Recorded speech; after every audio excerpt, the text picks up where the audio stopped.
আসসালামু আলাইকুম প্রিয় শিক্ষার্থী। আজকের এই পর্বে আমরা একাদশ অধ্যায়ের বোর্ড পরীক্ষার প্রশ্ন নিয়ে আলোচনা করব। দেখো আমরা প্রথমে এখন হচ্ছে কি রাজশাহী বোর্ড 2025-এর কোশ্চেন নিয়ে আলোচনা করব।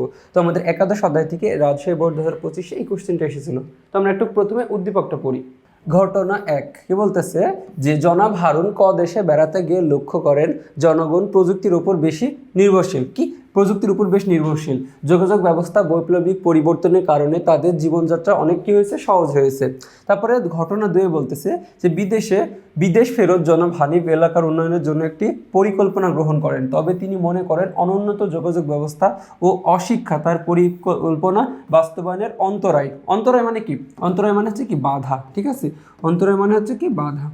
দেখো এটা হচ্ছে কি তার বাস্তবায়ন পরিকল্পনায় কি বাধা হয়ে আছে। ক নম্বর বলতেছে যে মোট জাতীয় উৎপাদন কাকে বলে। কি মোট জাতীয় উৎপাদন কাকে বলে। খ নম্বর আমাদের অর্থনৈতিক সমস্যা সমাধানে সচেতন হওয়া প্রয়োজন কেন।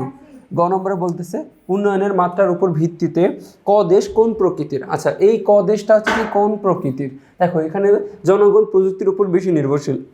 তো আমরা দেখি যে যারা উন্নত দেশ, দেখো যারা উন্নত দেশ তাদের দেখবা যে কি এই তারা প্রযুক্তির উপর বেশি নির্ভরশীল থাকে। তুমি কি মনে করো ঘটনা 2 উল্লেখিত প্রতিবন্ধকটি কি উত্তরণের মাধ্যমে বাংলাদেশের অগ্রগতি সম্ভব হবে। এখন ক নম্বর প্রশ্নের আনসারটা দেখি। বলতেছে মোট জাতীয় উৎপাদন কাকে বলে। আচ্ছা মোট জাতীয় উৎপাদন কাকে বলতেছে যে কোনো নির্দিষ্ট বছরে, দেখো কি বলতেছে কোনো নির্দিষ্ট বছরে কোনো দেশের নাগরিকরা দেশে ও বিদেশে সকল পণ্য ও সেবা উৎপাদন করে তার মোট আর্থিক মূল্যের তার মোট আর্থিক মূল্যকে ওই দেশের মোট জাতীয় উৎপাদন বলে। মানে কি মোট জাতীয় উৎপাদন বলতে কি যে দেশের নাগরিকদের দ্বারা উৎপাদিত দ্রব্যমূল্যের আর্থিক সমষ্টিকে বলা হচ্ছে কি মোট জাতীয় আয়। এরপরে খ নম্বর হচ্ছে যে আমাদের অর্থনৈতিক সমস্যা সমাধানে সচেতন হওয়া প্রয়োজন কেন। কি যে আমাদের অর্থনৈতিক সমস্যা সমাধানে সচেতন হওয়া প্রয়োজন কেন।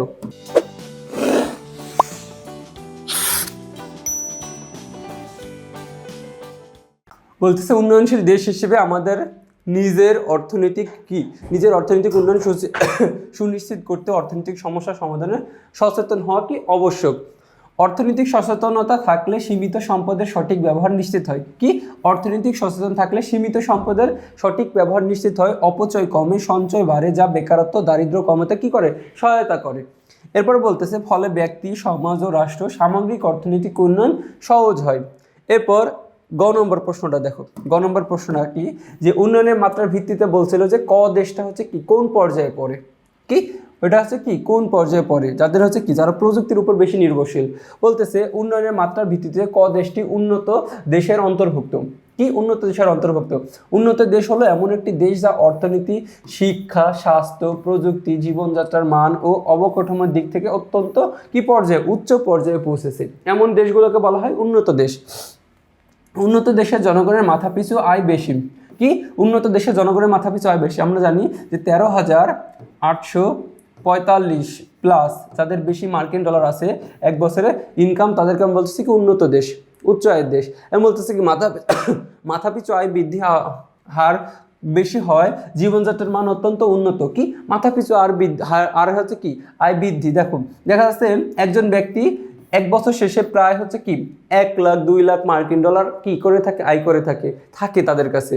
বলতেছে এসব দেশে আর্থসামাজিক অবকাঠামো অত্যন্ত উন্নত। কি আর্থসামাজিক অবকাঠামো। আচ্ছা আর্থসামাজিক অবকাঠামো বলতে কি ব্যাংক ব্যবস্থা, ঠিক আছে, এগুলো অনেক উন্নত।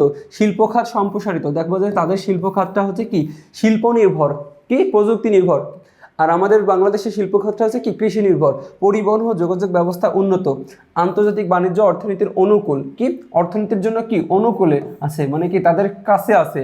আর আন্তর্জাতিক বাণিজ্য যে দেশের কাছে অনুকূল সে দেশটা দেখবো যে আরও উন্নত। আর যে দেশটা আছে প্রতিকূল আন্তর্জাতিক অর্থনৈতিক অবস্থা, তখন কি সে দেশের অর্থনীতি তত দুর্বল। দেশের সকল জনগণের আবাসন, শিক্ষা সুবিধা এবং স্বাস্থ্যসেবা নিশ্চিত করা হয়। শিক্ষার প্রসারের ফলে জ্ঞান বিজ্ঞান দ্রুত প্রসার লাভ করে এবং নতুন নতুন প্রযুক্তি উদ্ভাবিত হয়, যেমন যুক্তরাষ্ট্র, কানাডা, ইউরোপীয় দেশসমূহ প্রভৃতি। দেখো এই দেশগুলো হচ্ছে কি উচ্চ আয়ের দেশ বা হচ্ছে কি উন্নত দেশ।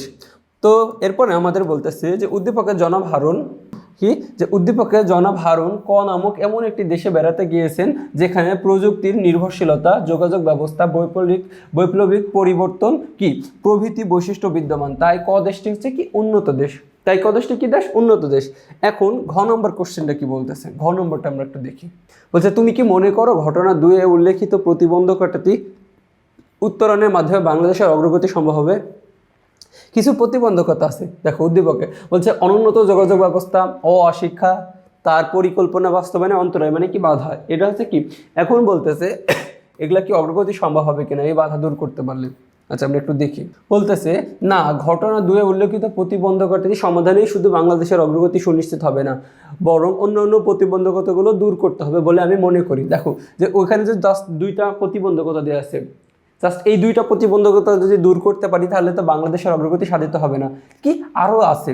তো বাংলাদেশ অনগ্রসরতার পিছনে বহুবিধ কারণ আছে, যেমন কি আছে অর্থনৈতিক অনগ্রসরতা আছে, কৃষিক্ষেত্রের প্রতিবন্ধকতা আছে, শিল্পগতির প্রতিবন্ধকতা সমূহ আছে, আর্থসামাজিক প্রতিবন্ধকতা আছে, সুশাসনের অভাব আছে, দুর্নীতি আছে,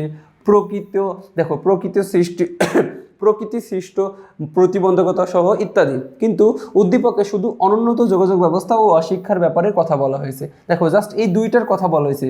তো দেখো এই 2টা যদি ঠিক করা হয় তাহলে কি দেশটা হচ্ছে কি যে অগ্রগতি সাধিত হবে কিনা, সুনিশ্চিত হবে কিনা? অবশ্যই কি না। তাই শুধু এই প্রতিবন্ধকতা সমাধান করে দীর্ঘস্থায়ী অগ্রগতি ঘটানো কি অসম্ভব। তারপরে বলতেছে বাংলাদেশকে উন্নয়নের দিকে অগ্রসর করতে হলে প্রাকৃতিক দুর্যোগের ঝুঁকি হ্রাস এবং ক্ষয়ক্ষতি কমিয়ে আনতে হবে। সরকারি ও বেসরকারি সকল ক্ষেত্রে প্রশাসনিক সচ্ছলতা এবং জবাবদিহিতা নিশ্চিত করার মাধ্যমে সুশাসন নিশ্চিত করার পাশাপাশি দুর্নীতি হ্রাস করতে হবে, নারীর ক্ষমতায়ন করতে হবে, জনসংখ্যা নিয়ন্ত্রণ করতে হবে, বেকারত্ব হ্রাস প্রভৃতি আর্থসামাজিক পরিবর্তন আনয়ন করতে হবে। শিল্পক্ষেত্রেও মৌলিক বা ভিত্তিমূলক শিল্পের প্রসারের সকল ধরনের ঘাটতি দূর করতে হবে। কৃষি চাষাবাদে আধুনিক চাষাবাদ ব্যবস্থার প্রয়োগ ঘটাতে হবে। তারপরে হচ্ছে কি বলতেছে অর্থনৈতিক উৎপাদন ব্যবস্থায় ইতিবাচক পরিবর্তন আনয়ন করতে হবে, যা বিশ্ব বাজারে স্থান তৈরি করবে। সর্বোপরি বলা যায় সর্বোপরি বলা যায় শুধু যোগাযোগ ব্যবস্থা ও অশিক্ষা নয়, বরং সকল ক্ষেত্রের বাধা বিপত্তি দূর করার দ্বারা বাংলাদেশের অগ্রগতি সম্ভব হবে। তো দেখো এই সকল বাধাগুলো আমরা যদি বাধা বিপত্তিগুলো যদি দূর করতে পারি তাহলে বাংলাদেশের অগ্রগতি কি হবে? সাধিত হবে অথবা সম্ভব হবে। তো এরই মাধ্যমে আমরা কি এই বোর্ড কোশ্চেনটা সলভ করে ফেললাম। তো পরবর্তীতে তোমাদের সাথে আবার দেখা হবে। ততক্ষণ পর্যন্ত তোমরা সুস্থ থাকো, ভালো থাকো। আসসালামু আলাইকুম।